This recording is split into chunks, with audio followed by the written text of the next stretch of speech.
As the Cavaliers wandered around posing for silly photographs, reading radio promotions and doing interviews, everything felt different.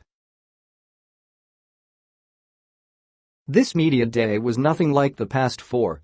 Cleveland heads into the season with very little buzz, zero drama and low expectations. The spotlight, which has illuminated the Cavs in recent years, is pointed elsewhere. LeBron James left, and it all went with him. I'm still here, coach Tyronn Lue said, laughing. The Cavs began life without James in earnest on Monday, taking their first step since the superstar signed with the Los Angeles Lakers this summer, and promptly ended the greatest run in franchise history. Without James, Cleveland has tumbled from an elite team and title contender to one many believe isn't good enough to make the playoffs. However, Lue doesn't believe the Cavs are starting over. No tanking, he said. Start from what we have and build from that. Not a rebuild at all. It's a challenge for all of us, something different with LeBron gone, but we're up for the challenge. The Cavs likely won't regress to where they did when James bolted for Miami in 2010, but it could be a long time before they're competing for a championship. When you have the best player in the world who has dominated this game for the last 12 or 13 years in LeBron, it's always tough to lose a player like that, Lue said.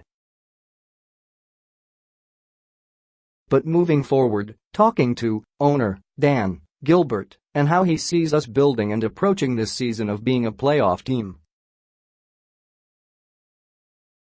That's our goal, and that's what we want to do.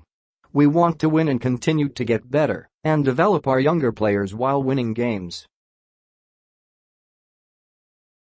That's easier said than done, but Cleveland still has some talent led by all-star forward Kevin Love, who signed a 4-year, $120 million contract extension this summer and is now the Cavs' best player and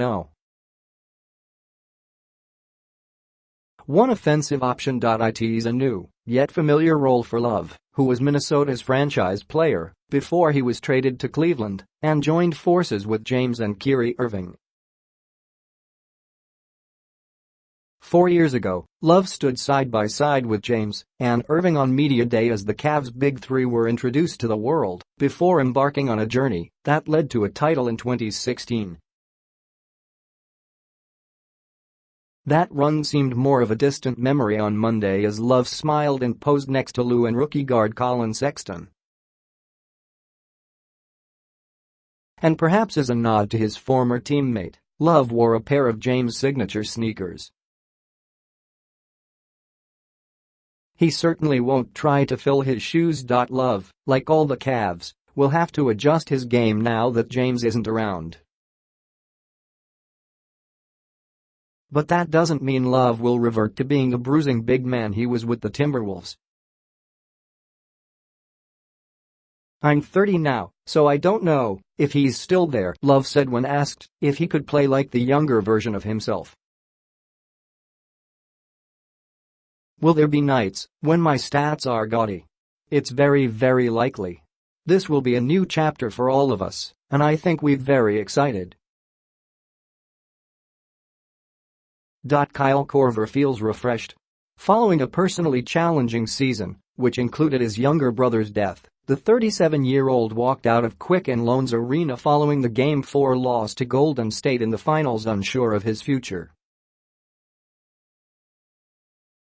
I was done, Korver said.